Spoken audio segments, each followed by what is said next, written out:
पुन्हा भेटलेले प्रेम भाग 7. काय म्हणालात तुम्ही?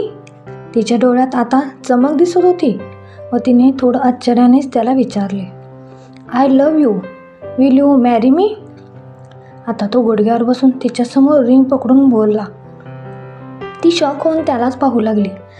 दोन्ही हात आपल्या चेहऱ्यावर ठेवून ती आनंदाने हसत होती व त्याच वेळी तिच्या डोळ्यातून आनंदाश्रूही वाहत होते.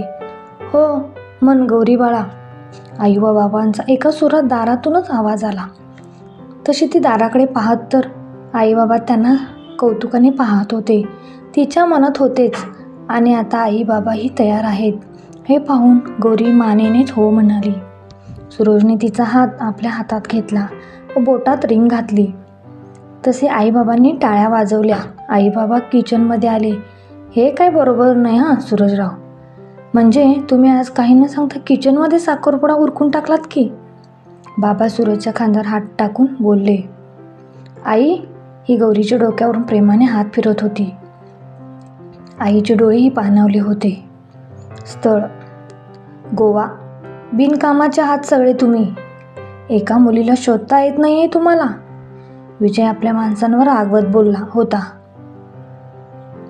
बॉस, पूर्ण महाराष्ट्र, कर्नाटक, केरळ पाहून झालं पण मॅडम भेटल्या नाहीत. एक जण घाबरतच बोलला. तू कुठे कुठे शोधलं? विजयचा असिस्टंट दुसऱ्या व्यक्तीला विचारू लागला. आंध्र प्रदेश, तामिळनाडू, ज्यांना जी राज्ये वाटून दिली होती ते सांगत होते. कोणालाच विजयची बहीण भेटली नव्हती. अजित आपला नाकावरचा चष्मा वरती सरकवत सारं काही पाहतो ऐकत होता. मूर्खांनो, तुम्हाला मी याचे पैसे देतो का? हां? विजय त्या माणसाचा कॉलर पकडून रागाने बोलत होता.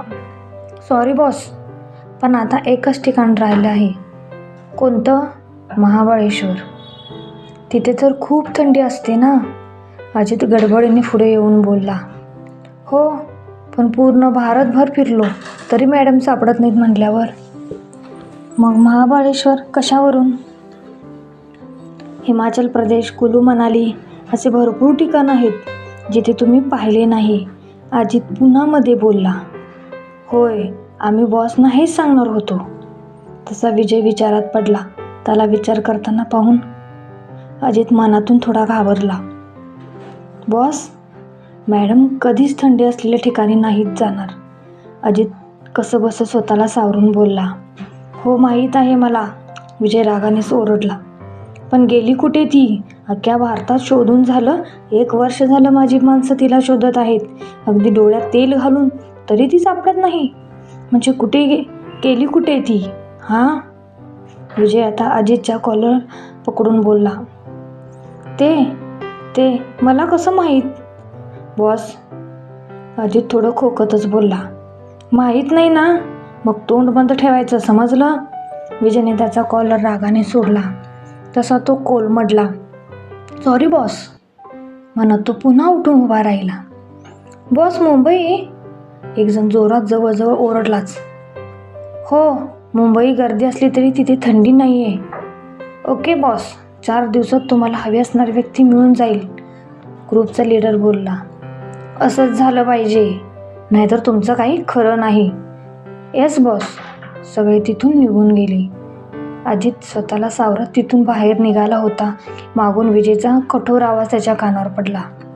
अजित, तू यापासून लांबच राहा, समजले का? तसं अजित मागे फिरून विजयकडे पाहू लागला. विजयच्या डोळ्यातून राग ओसंडून वाहत असल्याचा भास झाला.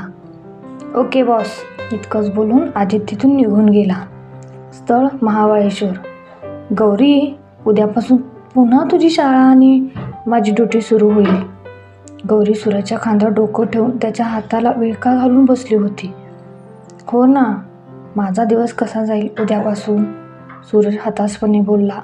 माझ्यासाठीही हे सोपं आहे का? गौरी त्याच्या खांद्यावर डोकं घासत बोलली. तू रोज येते ना सायकलिंग करायला? आताही? हो, पण दुसऱ्या रोडवर. ती पप्पी फेस करून बोलली. ओके देन, मी येत जाईन, सोबतच जाऊ रोज. सूरज बोलला. ओके. गौरी खुश होऊन सूरजला मिठी मारून बोलली. स्थळ मुंबई. हॅलो, हां बोल. ते मुंबईत येत आहेत? कधी? आजच. ओके. आणखी काही? हो, थंडीच्या ठिकाणीही ते पाहणार आहेत असं. तुम्ही त्यांना सावध करा. ते मी बघतो. आणखी काही माहिती मिळाली का? नाही, पण मालक ठीक आहेत ना? हो, प्रगती दिसते आहे, प्रकृती स्थिर आहे. म्हणजे ते चालू बोलू शकतात का?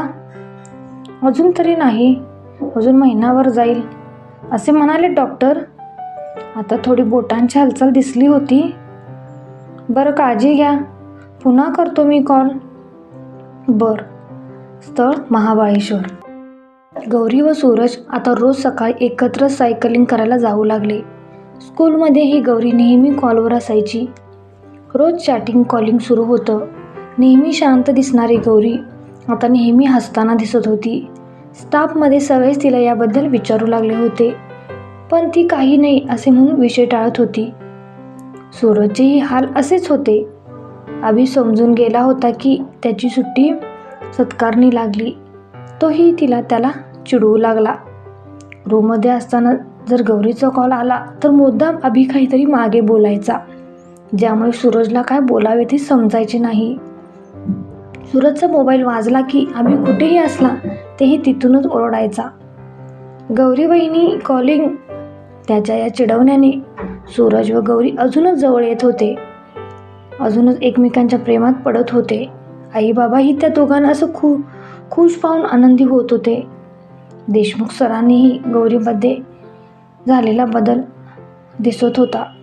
ती नेहमी कॉलवर कोणाशी तरी बोलत आहे. त्यांना समजताच त्यांना तिचा राग येऊ लागला. एक दिवस स्कूलमध्ये घरी निघताना वाटेतच देशमुख सरांनी गौरीला अडवलं. गौरी थांब. काय काम होतं का सर?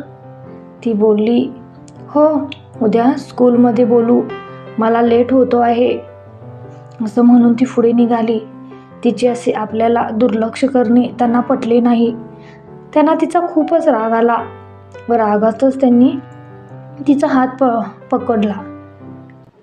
देशमुख असं अचानक हात पकडल्याने ती थोडी गोंधळली व मनातून थोडी घाबरली. हे काय करताय तुम्ही सर? सोडा माझा हात. ती थोडी कचरतच मनातून घाबरून बोलली. सोडू? नाही सोडणार. तू फक्त माझी आहेस, बाकी कोणाची नाही.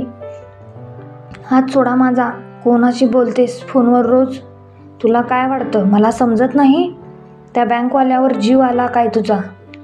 सर, तुम्ही मला हर्ट करताय. सोडा मला. ती आपला हात सोडून घेण्याचा प्रत्येक प्रयत्न करत होती, पण सरांची पकड इतकी मजबूत होती की तिला तिचा हात सोडून घेता येत नव्हता. तू फक्त माझी आहेस, फक्त माझी, समजलं तुला? देशमुख सर तिचा फिरवून पाठीमागे दाबत तिला आपल्याकडे ओढून तिच्या कानात बोलले. यामुळे ती अजूनच घाबरली. तिच्या घशातून शब्दही बाहेर पडत नव्हते. देशमुख सर असं करतच होते की एक पंच येऊन त्यांच्या तोंडावर पडला. तसे सर गांगरले. आता नेमकं काय झालं हे त्यांना समजलेच नाही. ते एक पंचमुळे मागे कोलमडून पडले. गौरी ही पुढे जाऊन धडपडली. आता तीही समोर काय होतं आहे हे पाहू लागली. गडकरी तुझ्या तर मी ना आता. देशमुख सर समोर गडकरी शिपायाला पाहून दात ओठ खात त्याच्या अंगावर धावून गेले. देशमुख त्याला मारणार की गडकरीने त्यांचा हात हवेतच पकडला व दुसऱ्या हाताने त्यांच्या पोटात मारले. तसे देशमुख कळवळून मागे झाले. गडकरी रागाने पुन्हा देशमुख सरांच्या अंगावर गेला व त्यांना मारू लागला. हे पाहून गौरी मनातून खूपच घाबरली होती. इतक्यात तिचा मोबाईल वाजला. सूरजचा कॉल होता. तिने स्वतःला कसं बसं सावरून कॉल घेतला व घाबरत सगळं काही सांगितले. काही वेळातच सूरजही तिथे आला. सोबत अभिही होताच.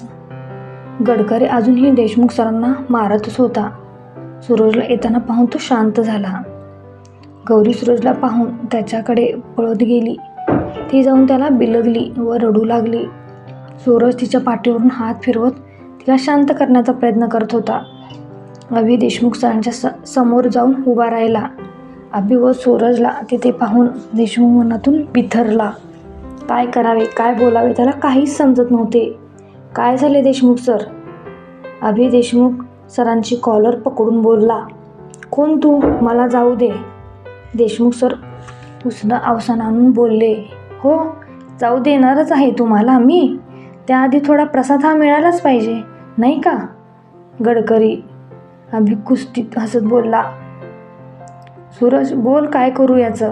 अभिने सूरजकडे पाहून विचारले. जे तुला योग्य वाटेल ते कर, फक्त इतकं लक्षात असू दे की त्याने माझ्या गौरीवर हात टाकायचा प्रयत्न केला आहे.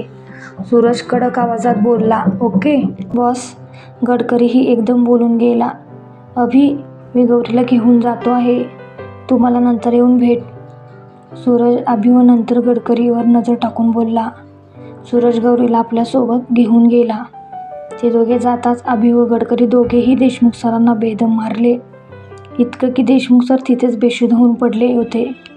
त्याला असं पाहून अभिने गडकरी सरांना हॉस्पिटलमध्ये सोडण्यास सांगितले. स्वतः तिथून निघून रूमवर गेला. सूरज गौरीला घेऊन घरी आला. ती अजूनही घाबरलेली होती. तिला सूरजसोबत असं येताना पाहून आई थोडी घाबरली व गडबडीने दरवाजाकडे गेली. काय झालं गौरी बेटा? आई तिच्या चेहऱ्यावर हात फिरवत काळजीने विचारत होती.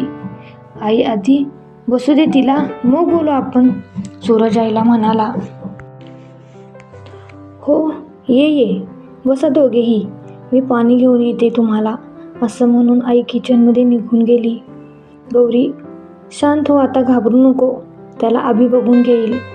सूरज तिला समजावत बोलला. हां. तिने फक्त हुंकार भरला. तिच्या डोळ्यात पाणी थांबत नव्हतं. ती कशी बशी डोळे पुसून नॉर्मल असल्याचे दाखवण्याचा प्रयत्न करू लागली. गौरी तू असंच जर रडली तर आईबाबांना खूप टेन्शन येईल. उगीच ते या वयात काळजी करत बसतील. आणि मी आहे ना आता तुझ्यासोबत, कधीच काही वाईट होऊ देणार नाही मी, आय प्रॉमिस. सूरज तिचा हात हातात घेऊन बोलला. तशी ती त्याला बिलगली व पुन्हा रडू लागली. तिचं असं रडणं पाहून सूरजच्या हृदयात कळ उठत होती. तिला होणारा त्रास पाहून त्यालाही त्रास होत होता. त्या देशमुखचा चेहरा आठवून सूरजच्या डोक्याचा नसा रागाने फुगत होत्या. त्याचे डोळे रागाने लाल दिसत होते. तिला मिठीत घेऊन तो तिला व स्वतःलाही शांत करू पाहत होता. आई किचनमधून पाणी बाहेर आली. आईची चाहूल लागताच सूरजने तिला दूर केले व व्यवस्थित बसला. हे घे बाळ, पाणी पी. आई गौरीजवळ बसत बोलली. तशी गौरीही काही न बोलता शांतपणे पाणी पिऊ लागली. इतक्यात बाबाही घरी आले. बाबाही गौरीच्या शेजारी बसले. त्यांना आलेलं पाहून आईने त्यांच्यासमोर पाण्याचा ग्लास पकडला. मी चहा टाकते सगळ्यांसाठी, असं म्हणत आई पुन्हा किचनकडे गेली. बाबा काही वेळ फक्त गौरीकडे पाहत होते. तिचा चेहरा पुरता उतरला होता. गालावर अश्रूंचे ओघळ सुकलेले दिसत होते. डोळे अजूनही पाण्यावलेले होते. तिला असं पाहून बाबांनाही खूप वाईट वाटलं. गौरी तू रूममध्ये जा आणि फ्रेश होऊन ये, बाबा तिला प्रेमाने बोलले. तशी ती काही न बोलता उठली व रूमकडे निघाली. ती गेल्याची खात्री होताच बाबा सूरजशी बोलू लागले. सूरजराव काय भानगड आहे ही? बाबा काळजीने विचारत होते. बाबा तिच्या स्कूलमध्ये देशमुख सर म्हणून आहेत, त्यांची वाईट नजर होती आपल्या गौरीवर. सूरज मान खाली घालूनच बोलत होता. सूरजने बाबांना सगळं घडला प्रकार सांगितला. तसे बाबाही चिडले. मग हे तुम्हाला माहीत होतं ना आधीच? बाबा थोडे रागात बोलले. हो बाबा, म्हणून तर. गडकरी सूरज बोलत होताच की आई बाहेर आल्या. आईला पाहून दोघेही शांत झाले. आईला समजलं की त्यांना काहीतरी महत्त्वाचे बोलायचे असेल, म्हणून त्या तिथे न थांबता गौरीकडे जायचं ठरवतात. तुम्ही बोलत बसा, मी गौरीजवळ जाते, असं म्हणून आई गौरीच्या रूमकडे गेली. आई गेली की नाही हे बघून सूरज पुन्हा बोलू लागला. आज गडकरीमुळेच गौरी सुरक्षित आहे, सूरज बोलला. एकटा गडकरी काय करणार आहे? आज तो फक्त देशमुख होता म्हणून अचानक जास्त लोक आली व गौरीला. बाबा बोल थांबले.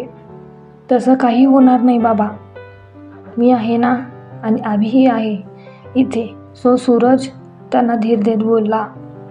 तुम्ही दोघे आहात पण नेहमीच त्याच्याजवळ नसताना आणि तुम्ही तिच्याजवळ नसताना जर कोणी तिच्यावर हल्ला केला तर? बाबांच्या बोलण्यात तथ्य तर होतंच.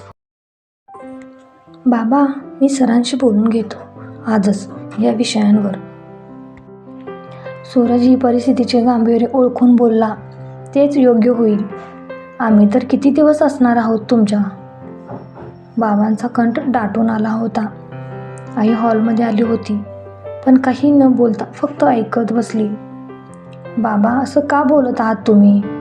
आई बाबा नंतर तुम्हीच मला सांभाळलं.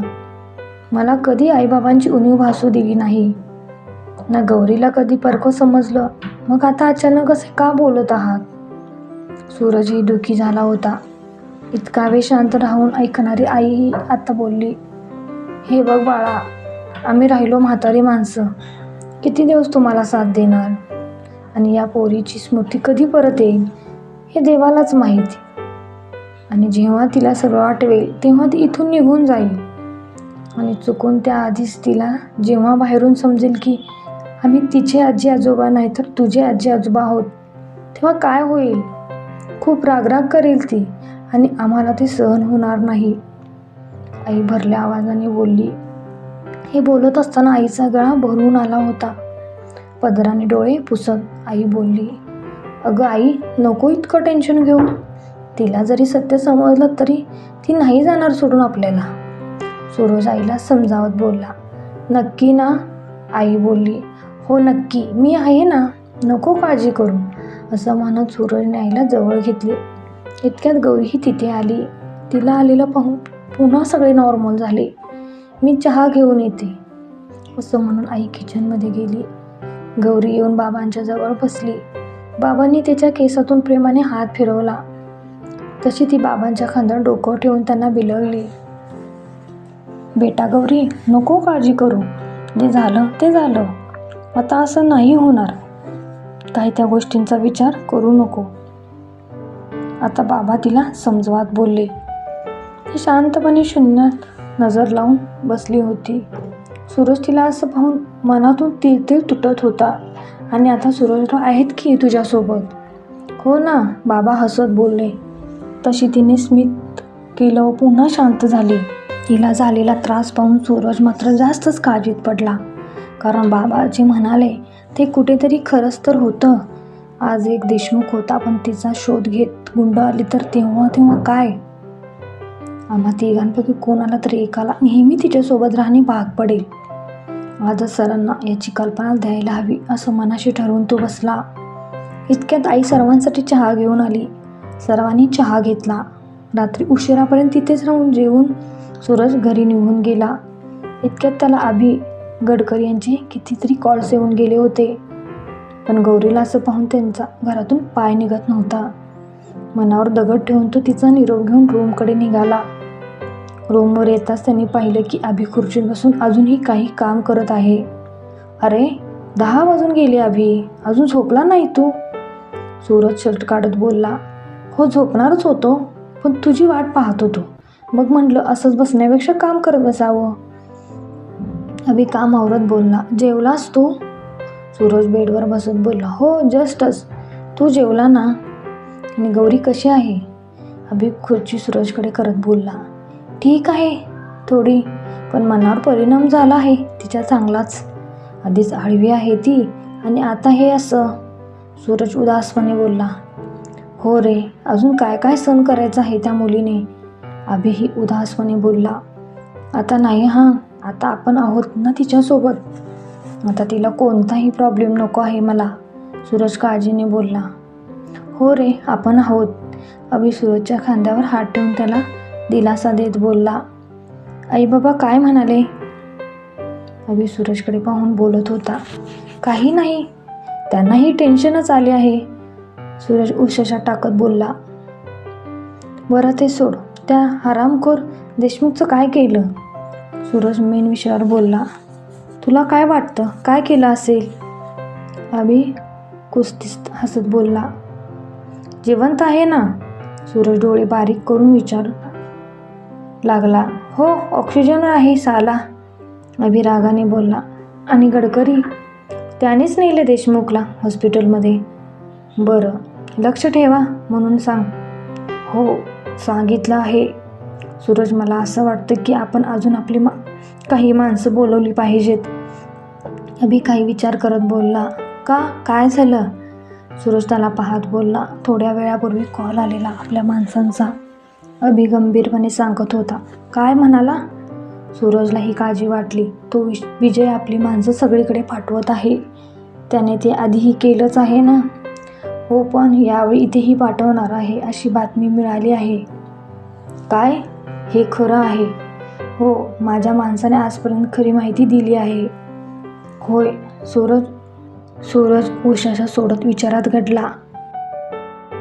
मी सरांशी बोलतो यावर, सूरज म्हणाला. ओके, चल आता झोप तू, मीही झोपतो. उद्या वरिष्ठ लोक येणार आहेत बँकेत तपासणीला. अभि बेरर आडवा होत बोलला. आता हे कधी ठरलं यार?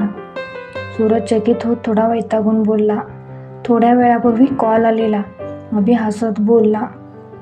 काय? थोडी उसंत म्हणून देतात की नाही ही माणसं यार. सूरज खूपच वैतागला होता. कारण महिना झाला त्याला काय काय कागदपत्रे गोळा करायला लावत होते त्यांचे वरिष्ठ. आपलं काम सोडून त्यालाही या बाकी कामावर पण लक्ष द्यावे लागत होतं. त्यामुळे त्याची चिडचिड होत होती. बरं, झोप तू आता, मी केले फाईल तयार तुझी. अभि त्याला वैतागलेलं पाहून हसत बोलला. खरं की काय? सूरज आश्चर्यचकित होत बोलला. हो, तेच करत होतो आता. बस सकाळी एकदा नजरे घाल फाईल म्हणजे झालं, अभि म्हणाला. थँक्स यार, असं म्हणत सूरजने त्याला जाऊन मिठी मारली. हो, जा आता फ्रेश हो आणि झोप. गुड नाईट, अभि कुस बदलत बोलला.